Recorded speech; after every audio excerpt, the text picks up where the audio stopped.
इर्मया याचा अध्याय 29 आणि वचन 11 पासून पुढे. इर्मया अध्याय 29 आणि वचन 11 पासून पुढे.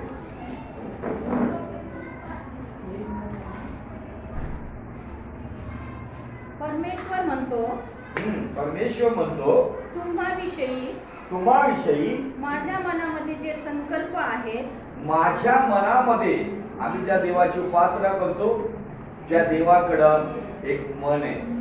जसं माणसाला मन आहे तसं या देवाचं मन इतकं विशाल आहे.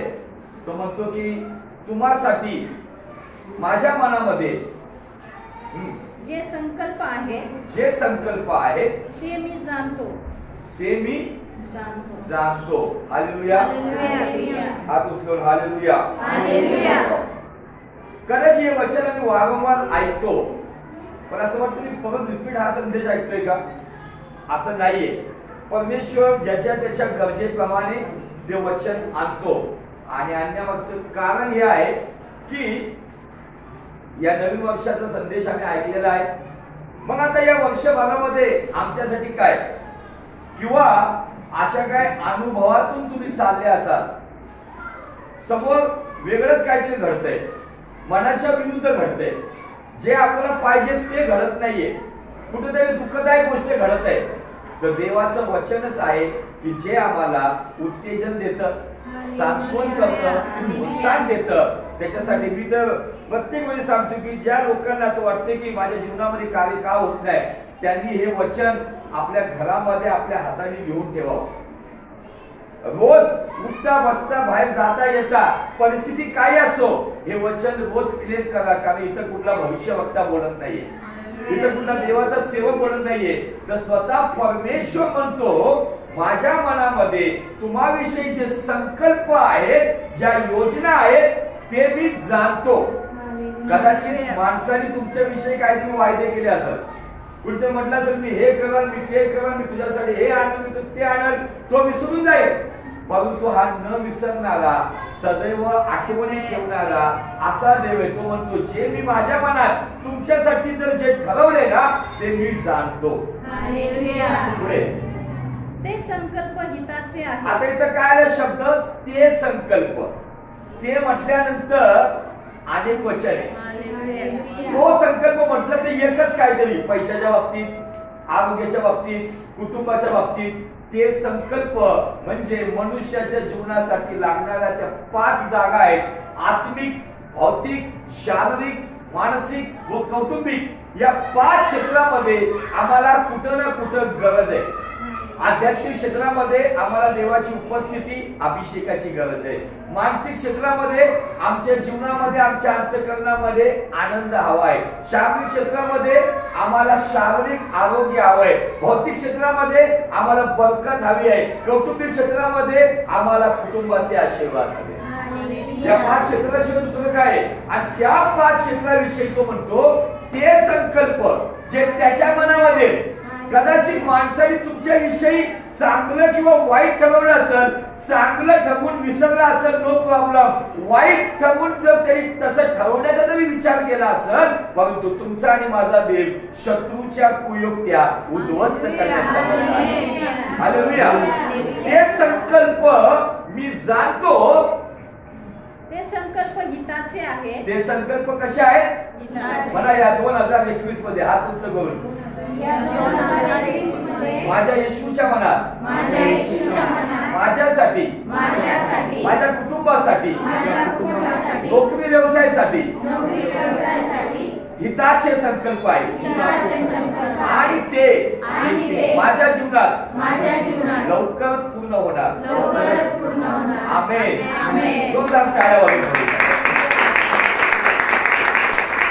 आज कदाचित इथं बसलेल्यांपैकी कुणाच्या समोर आजारपण असेल, कुणाच्या समोर आर्थिक अडचण असेल, पैशाची अडचण असेल, लेकरांच्या भविष्याचा विचार असेल. आमच्या भारतीय संस्कृतीनुसार मुलगी जन्माला आली की पहिले डोक्यात विचार तिच्या लग्नाचा असतो. त्याच्यासाठी जमवाजमव सुरुवात. पण मला सांगू दे, इथं बसलेल्या प्रत्येक आईने याचा विचार करू नये, ज्या मुलीला किंवा ज्या मुलाला तुम्ही जन्माला घातले ना, त्याच्याकडं त्यांच्या मुलासाठी हिताचे संकल्प आहेत, ते योग्य वेळेवर. हालेलुया. आजची जी परिस्थिती आहे ना, समोर जे दिसतंय ना, त्याच्यावर विश्वास ठेवून जर चालताल तर मला सांगू द्या, तुम्ही विश्वासच नाही. कारण बायबलचा विश्वास, पौल महाराज म्हणतात, आम्ही डोळ्याने दिसतं त्याप्रमाणे चालत नाही, तर आम्ही विश्वासाने जे दिसतं त्याप्रमाणे चालतो. हालेलुया. डोळ्याने जे दिसतंय कदाचित जे दिसतंय तसं नसतंय म्हणून जग, पण विश्वासाने जे बघतंय म्हणून जग वाचतंय. हालेलुया.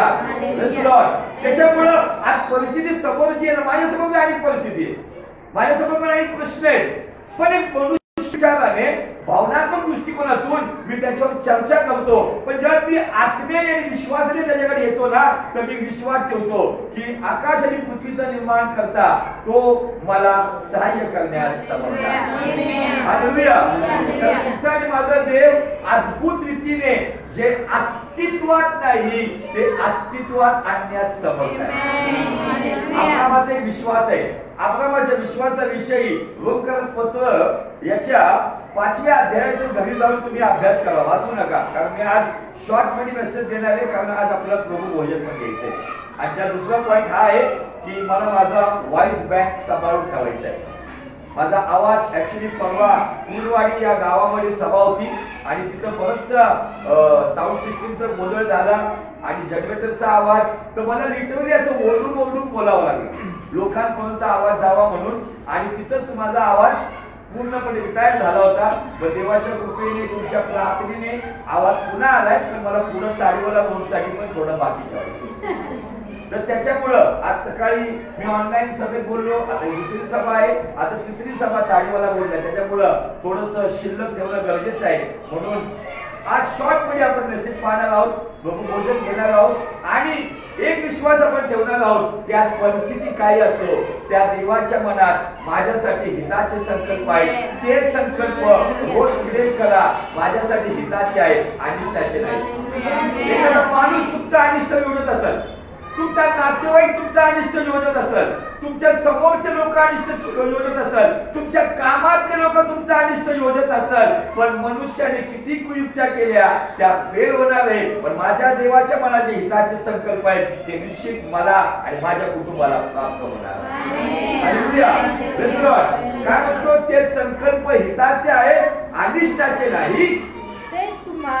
ते तुम्हास म्हणजे आम्हा सगळ्यांना, इथं बसल्या प्रत्येक व्यक्तीला, प्रत्येक वयामध्ये असो, प्रत्येक व्यक्तीसाठी, स्त्री असो पुरुष असो, ते संकल्प तुम्हास तुमच्या भावी सुस्थितीची, भावी म्हणजे भविष्यात, भावी स्थिती म्हटलेलं नाही, सुस्थिती. मला सुस्थिती. मग सुस्थिती कोणती?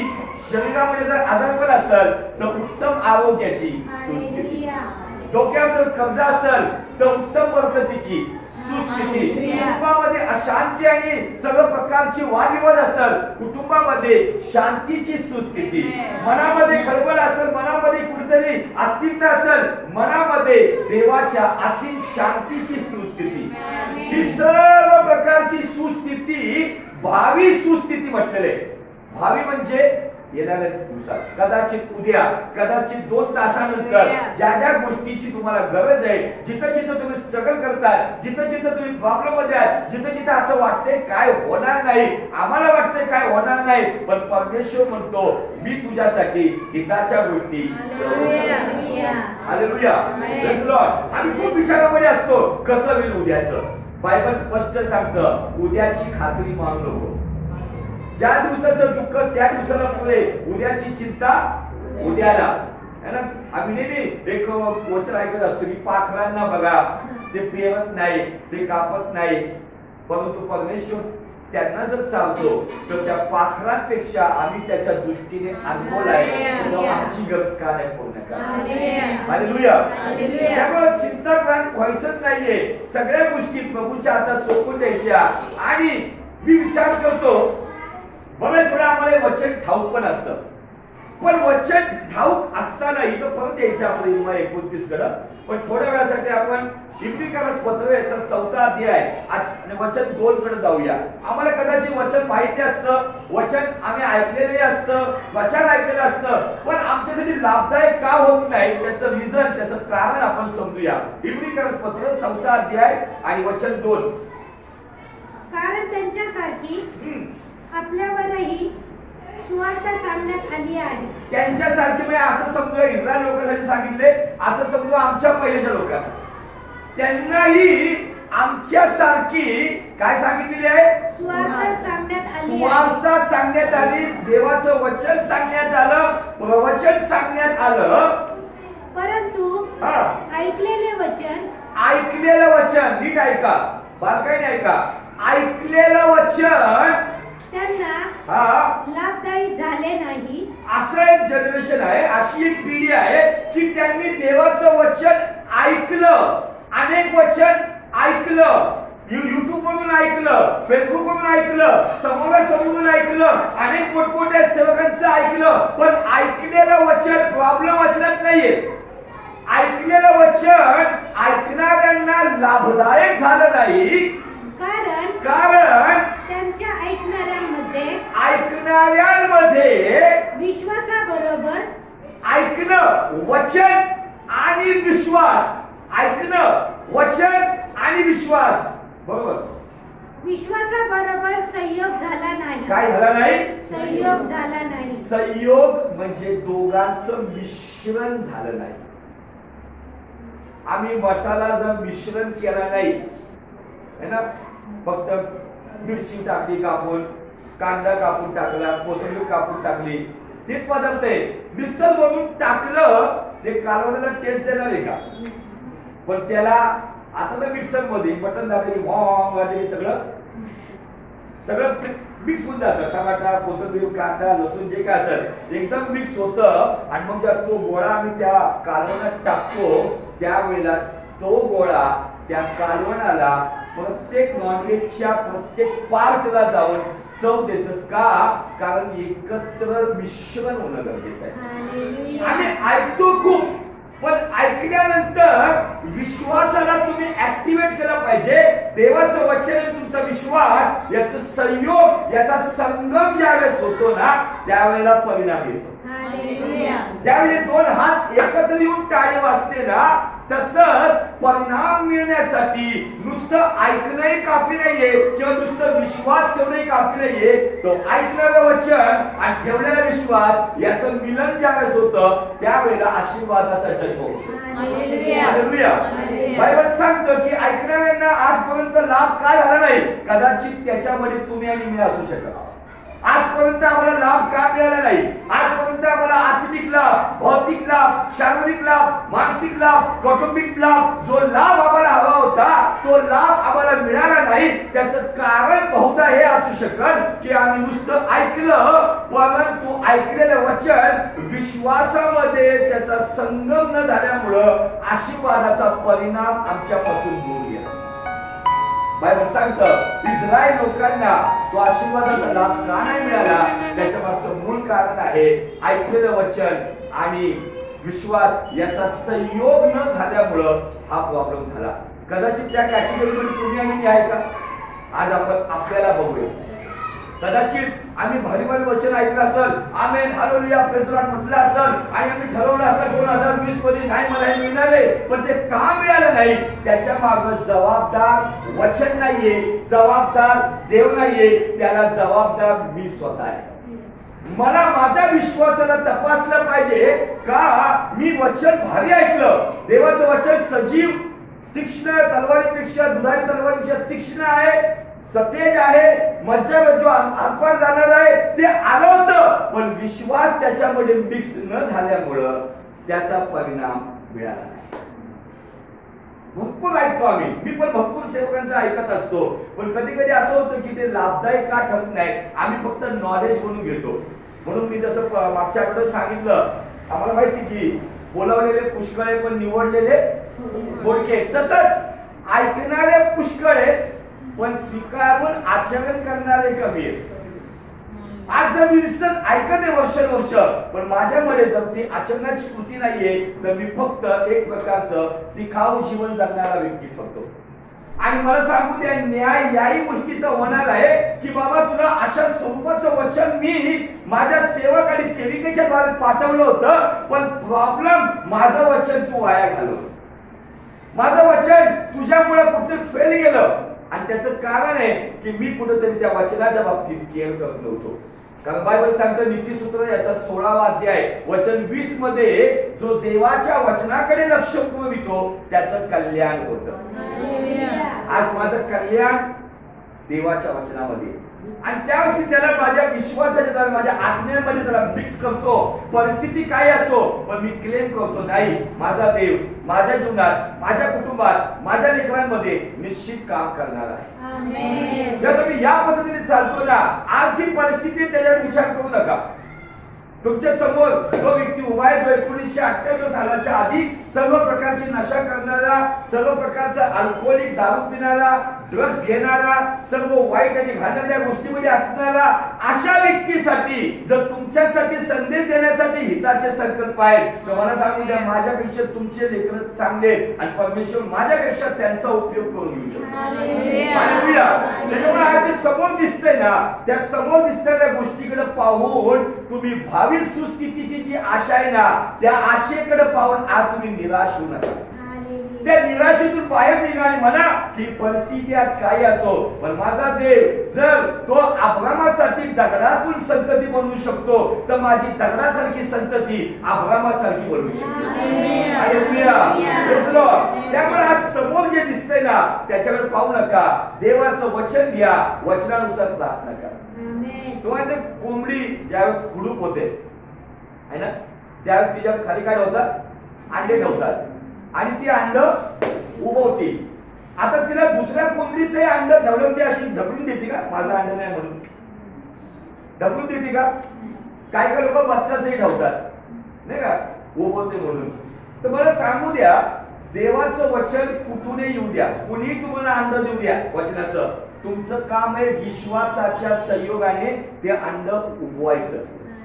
वेळेनुसार ज्यावेळेस ते परिस्थितीनुसार जे दिवस जातील फक्त एक टोच मारायची आहे, आशीर्वादाचा परिणाम त्याच्यातून बाहेर येणार. हालेलुया. Praise the Lord. आणि मला सांगू द्या, ज्यावेळेस मी कलसीकराच्या मंडळीकडे येतो, 3रा अध्याय वचन 16 मध्ये कलसीकराची मंडळी 3रा अध्याय आणि वचन 16 मध्ये या मंडळीविषयी संत पौल पहा काय सांगतो. ख्रिस्ताचे वचन. कुणाचे वचन? ख्रिस्ताचे. राजू ठाकूरचं वचन बिलकुल नाही, माझी योग्यता नाही माझं वचन म्हणायला. काय लोक म्हणतात तुमचं वचन ऐकलं असं झालं तसं झालं, खूप. माझं वचन नाहीये, ख्रिस्ताचं वचन. ख्रिस्ताचं वचन तुम्हामध्ये भरपूर राहो. आजकालचं शिक्षण काय येतंय, तुमच्याकडं मालपाणी भरपूर राहो, तुमच्याकडं गाडी बंगला भरपूर राहो, तुमच्याकडं खायला प्यायला भरपूर राहो. आणि लॉकडाऊनच्या काळामध्ये तर लोक असे करत होते, कधी मिळत नाही तसं.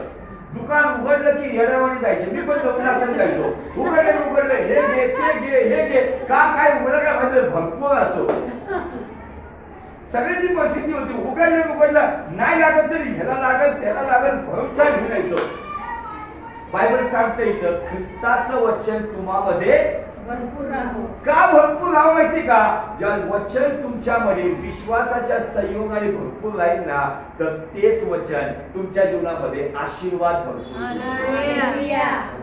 कुणाच्या भविष्यवाणी तुम्हाला आशीर्वाद मिळणार नाहीये, कुणाच्या डोक्यावर हात ठेवणे तुमच्या जीवनामध्ये भरपूर येणार नाहीये. जर तुमच्याकडं देवाचं वचन भरपूर, देवाचं वचन म्हणजे स्वतः देव, तो प्रारंभिक शब्द होता, जर तो तुमच्यामध्ये भरपूर नाही ना तर तुमच्या जीवनामध्ये सगळ्या गोष्टी भरपूर असतात. हालेलुया. पुढे परस्परास सर्व ज्ञानाने, सर्व त्या वचनाच्या ज्ञानाने शिकवण द्यावं बोध करा. शिकवण द्यावं बोध करा. हिंदीमध्ये एक शब्द दिलेला आहे, एक दुसरे को चिताओ. काय काय लोक वेगळ्याच पद्धतीने चितवतात, उचकवतात, नाही का, तू हे नाही करू शकत, आणि तू ते नाही करू शकत. परंतु हिंदीमध्ये दिले एकमेकांना बोध, मराठीत दिले पण हिंदीत दिले एकमेकांना एक दुसरे को चिताव, आणि हिंदीमध्ये दिले प्रोवोक. एक दुसऱ्याला प्रवोक करा. कुठल्या गोष्टीसाठी? देवाच्या. तुझ्याकडे हे वचन आहे का? तुला हे वचन माहितीये का? या वचनाचं तुला रेव्हलेशन माहितीये का? या वचनात देव काय म्हणतोय? या गोष्टीसाठी उचकवा. काय लोक जटिल गोष्टीसाठी उचलवतात, पण मला सांगू द्या, देवाच्या वचनासाठी उचलवा. त्याच्यातून एकमेकांना तुम्ही प्रवोक करा की जेणेकरून त्याच्यामध्ये आत्मिक ईर्ष्या तयार होईल. जगित नाही. जर आत्मिक ईर्ष्या तयार होते ना, त्यावेळेस तो ईर्ष्यावान देव त्या व्यक्तीला महिमेतून महिमेत. आज सगळे लोक जगित ईर्ष्या करत आहेत. त्याच्याकडे एवढे, माझ्याकडे तसं नाही होणार, त्यांनी हे घेतलं तर मी ते घेणार. मला सांगू द्या, जेव्हा आत्मिक ईर्ष्या उत्पन्न होईल ना, की ही व्यक्ती एक तास प्रार्थना करतो, मी 2 तास करत.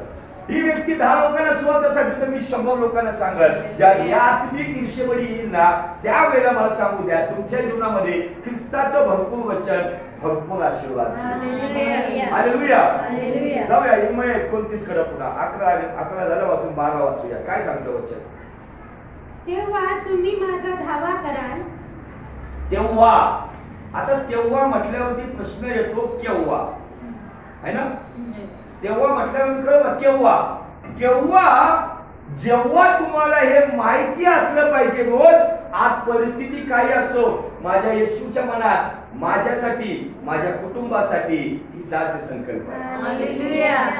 जेव्हा तुम्हाला हे माहिती असलं पाहिजे, त्याच्या मनाचे हिताचे संकल्प आहे, जो भविष्यात स्थिती नव्हे तर सुस्थितीमध्ये नेणार आहे. तेव्हा तेव्हा मध्ये आम्ही, मला वाटतं वडलोशीमध्ये असताना 3 आठवडे संदेश केला. जेव्हा मध्ये तुम्ही जाऊन माझी प्रार्थना करा. आता प्रार्थना कशी करा माहिती का? प्रार्थना करण्याच्या पूर्वी आहे ना, तुम्ही हे स्वीकारा, आज परिस्थिती काय नाही, कदाचित पैसा नसेल, घरात अशांती असेल, लेकरांचा प्रॉब्लेम असेल, वैयक्तिक प्रॉब्लेम असेल, नोकरीत प्रॉब्लेम असेल, बिझनेसमध्ये प्रॉब्लेम असेल, भविष्याच्या चिंतेचा प्रॉब्लेम असेल, हे वचन पहिले क्लेम करा. अंतःकरणात हात ठेवा आणि म्हणा, परमेश्वरा तुझ्या मनात माझ्यासाठी हिताचे संकल्प आहेत. अंतःकरणात हात ठेवा आणि तेव्हा जाऊन तुम्ही प्रार्थना करा. प्रार्थनेला नुसतंच रिकामी बंदूक नाही पाहिजे बाबा, त्या बंदुकीमध्ये वचनाची गोळी पाहिजे. पाहतो ना की वचनाची गोळी दाखवतात, पण लोक नुसतं रिकामी मारतात. तो सैतानी म्हणते याच्या गोळ्यात नाहीये. तुमच्याकडे वचनाच्या गोळ्या पाहिजे. म्हणून ख्रिस्ताचं वचन तुमच्याकडे भरपूर असावं. ज्यावेळेस तुम्ही तुमच्या आत्म्याची रिव्हॉल्वर काढताना एका मागे एक गोळ्या मारत जाताल आणि दुष्टाला संपून टाकताल. तेव्हा तुम्ही जाऊन प्रार्थना कराल. तुम्ही जाऊन माझी प्रार्थना कराल व मी तुमचे ऐकेन. मी तुमचे ऐकेन. तुमची इच्छा आहे त्याने ऐकावं. तो ऐकण्यासाठी तेव्हाच आपले कान जवळ कर, जेव्हा तुम्ही भावनिक प्रार्थना. काय लोक निश्चित भावनिक प्रार्थना करतात, रडून रडून. नुसतं अश्रू ढाळून प्रार्थना मान्य होणार नाही. तर प्रार्थना करताना जर समजा तुम्हाला तुमच्या कुटुंबासाठी काय पाहिजे, तुमच्या लेकरासाठी काय पाहिजे, त्या ठिकाणामध्ये इर्मिया 29:11 बोला, परमेश्वर म्हणतो, फॉर एक्झाम्पल अंबादास साठी देवा तुझ्या मनामध्ये हिताचे संकल्प आहेत आणि निश्चित तू त्याला भावी सुस्थितीची आशा देशील. आणि या वचनाला घेऊन मी तुझ्याकडे प्रार्थना करतो. तेव्हा तो म्हणतो मी तुझी प्रार्थना ऐकेन. नुसतंच वटवटीची पण प्रार्थना नाही पाहिजे, बडबडीची पण प्रार्थना नाही पाहिजे, डिस्टर्बन्सची प्रार्थना नाही पाहिजे आणि निरर्थकही प्रार्थना नाही पाहिजे. प्रार्थना भले 10 मिनिटाच्या नाही 5 मिनिटं जर तुम्ही करताय ना, पण त्याच्यामध्ये काहीतरी अर्थ असला पाहिजे. देवाचं वचनाची गोळी तुमच्या रिव्हॉल्वर मध्ये असली पाहिजे. तेव्हा जाऊन परमेश्वर म्हणतो मी तुमचं ऐकेन. पुढे तुम्ही मला शरण याल. तुम्ही मला शरण याल. आता काय होतं माहिती, कधी कधी आहे ना आम्ही परिस्थितीला लय शरण जातो. आम्ही लगेच काय म्हणतात नाही का, अंग टाकून देतो. लढाईच्या पूर्वीच हत्यार टाकून देतो. भारतामध्ये कारगिलचं जे युद्ध झालं, त्या युद्धामध्ये परिस्थिती खूप वाईट होती आणि त्या युद्धामध्ये पाकिस्तानची जी सेना होती ती टॉपवर होते आणि आमचे खाली होते. आणि परिस्थिती अशी होती, त्यांचे 2 लोक आमचे 2000 मारत होते. परंतु तिथं एक व्यक्ती होता ज्याचं नाव होतं कॅप्टन मनोज पांडे. मनोज पांडेने ठरवलं काही हो, मी काय स्वस्त राहणार नाही. त्याच्या बरोबरचे जवळजवळ 300 मिलिटरी संपली होती, परंतु त्या एकदम डोंगराच्या त्या सुळकावरती तो चढून गेला आणि कॅप्टन मनोज पांडे यांनी पहिला विजय तिथे मिळवला, म्हणून बाकीच्या सेनेला लढण्यासाठी उमेद आली. कधी कधी असं होतं की आम्ही परिस्थितीला शरण जातो. डॉक्टरने रिपोर्ट सांगितला, रिपोर्टला शरण. शाळेमध्ये टीचरनी सांगितलं, रिपोर्टला शरण जातो आणि पोरांना बेदम देतो, है ना. परिस्थितीला लगेच शरण जातो. असं का? मग कसं होईल? मला सांगू द्या, तुम्हाला जर शरण जायचं असेल तर एकच ठिकाण आहे, ते म्हणजे येशूचं शरण. तो येशूच्या चरणाजवळ शरण जातो ना, तो येशू त्याच्या कुटुंबामध्ये आणि त्याच्या लेकरांमध्ये अद्भुत कार्य करतो. परिस्थितीला जो शरण जातो ना, मला सांगू द्या, तो विश्वासी आहे हा त्याने स्वतःविषयी साक्ष देऊच नाही. बायबल सांगतं, तुम्ही तेव्हा जाऊन माझ्या वचनाला घेऊन तुम्ही प्रार्थना करताल, मी तुमचं ऐकेल, तुम्ही मला शरण याल. आणि पुढे आणखी महत्वाची गोष्ट आहे पहा, आणि पूर्ण जीवे भावे, आणि पूर्ण जीवे भावे माझ्या शोधास लागा, माझ्या शोधास. आम्ही काय करतो माहितीये का? पूर्ण जीवे भावे ना, आमच्या अनुभवाने, आमच्या ओळखी पाळखीने, आमच्या कॉन्टॅक्टने आमचं प्रॉब्लेमचं सोल्युशन शोधायला जातो. याच्याकडून होईल का, त्याच्याकडून होईल का, इथं जाऊ का, कॉर्पोरेटरकडे जाऊ का, आमदाराकडे जाऊ का, आपण आमच्या बुद्धीने जायला लागतो. पण या ठिकाणामध्ये दिलंय, जर तुम्ही पूर्ण जीवे भावे माझ्या शोधास लागाल, तेव्हा मी तुम्हास पावेन.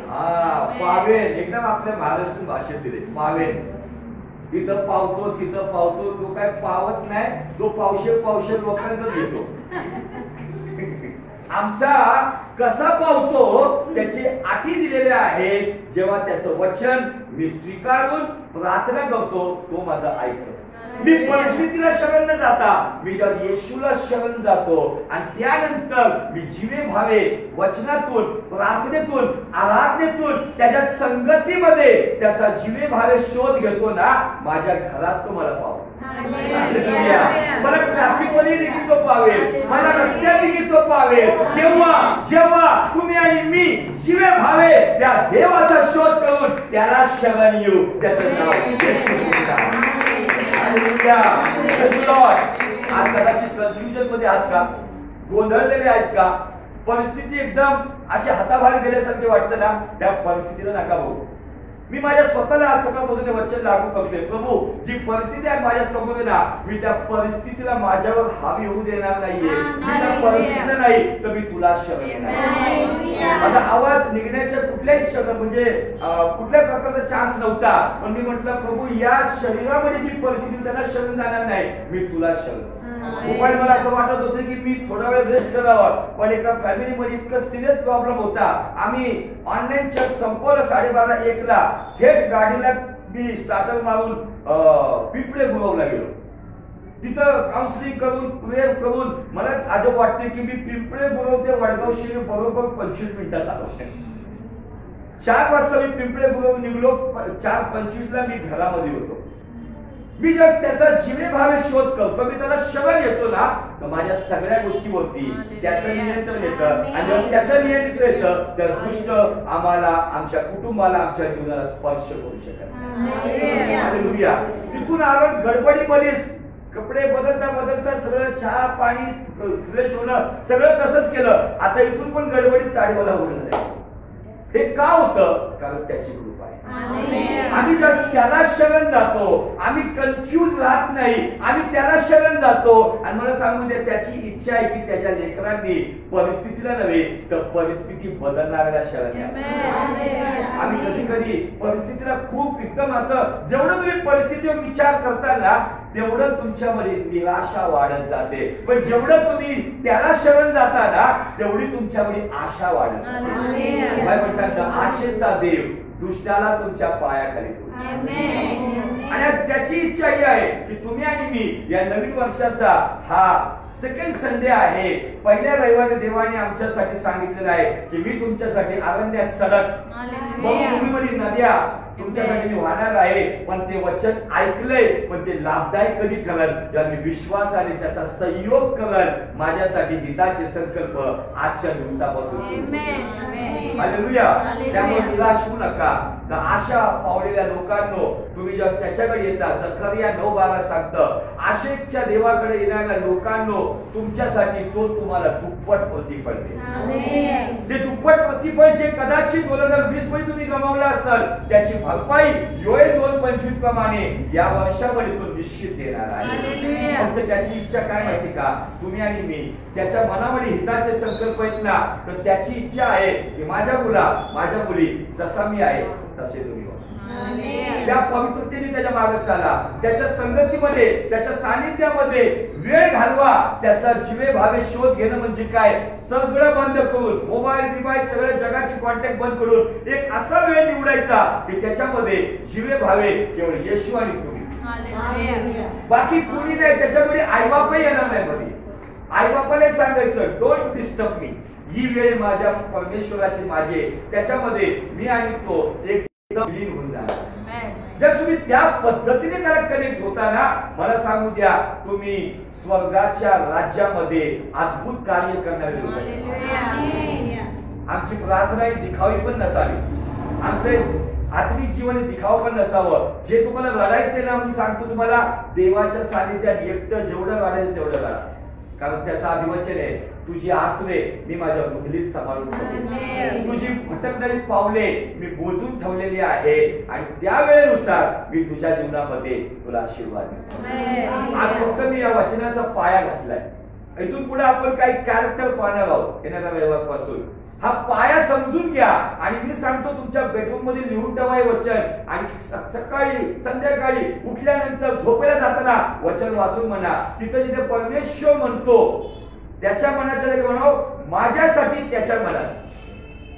माझ्या लेकराचं नाव असेल, लेकराचं नाव घ्या, त्या लेकराच्या त्यासाठी त्याच्या मनात. जर तुम्ही क्लेम करताना देवाचं वचन वेळेनुसार जे असते, जसं तुम्ही ते अंड जसं कोंबडी उभवते ना, एक वेळ येते फाटकन ते कोंबडीचं पिल्लू बाहेर येतं, तसं फाटकन आशीर्वाद. Hallelujah, praise God. कधी थोडं जुन्या काळाचं अंड घ्या, कधी नव्या काळाचं अंड घ्या, पण एक काम करा, विश्वासाने त्याला उभवा. जास्त उपवत राहील. मला सांगू दे, एक वेळ येईल, परिणाम असा येईल की डोळ्यांनी पाहिलं नाही, कानाने ऐकलं नाही, मनुष्याच्या विचारात आले नाही, अशा अलौकिक आणि अद्भुत गोष्टी व्हायला. Hallelujah, praise Lord. त्यामुळे काळजी करू नका, चिंता करू नका. तो परमेश्वर आज तुमच्या बरोबर आहे. तो परिस्थिती बदलणारा देव आहे. भीती वाटते का? आज घाबरू नका, कारण भयावर विजय करणारा तुमचा माझा परमेश्वर येशू सदैव तुमच्या बरोबर आहे. Thank you Lord Jesus. केवळ त्याचं नाव आमच्यासाठी खूपच सामर्थ्यशाली आहे. आज आम्ही त्याच्याकडे लक्ष लावूया, त्याचा जीवे भावे शोध करूया. बरोबर भोजनाकडे आम्ही जात असताना आम्ही आमचा हात समर्पण करूया, आणि आज भोजन करू. तू आहे ना माझ्या जीवनात, मला बाकी काही गरजेचं नाही. माझ्या नातेसंबंधापेक्षा येशू तू माझा महत्वाचा आहे. तुम रहने से मुझे काफी है येशू, तेरे पीछे पीछे चलूंगा मैं येशू. तुम रहने से मुझे काफी है येशू, तेरे पीछे पीछे चलूंगा मैं येशू. तेरा नाम काफी है, तेरा शब्द काफी है, तेरी नजर काफी है, तेरी छाया काफी है. तेरा नाम काफी है, तेरा शब्द काफी है, तेरी नजर काफी है, तेरी छाया काफी है. तुम रहने से मुझे काफी है यीशु, तेरे पीछे पीछे चलूंगा मैं यीशु. तुम रहने से मुझे काफी है यीशु, तेरे पीछे पीछे चलूंगा मैं यीशु. कितने संकट मुझ पे रहे, कितने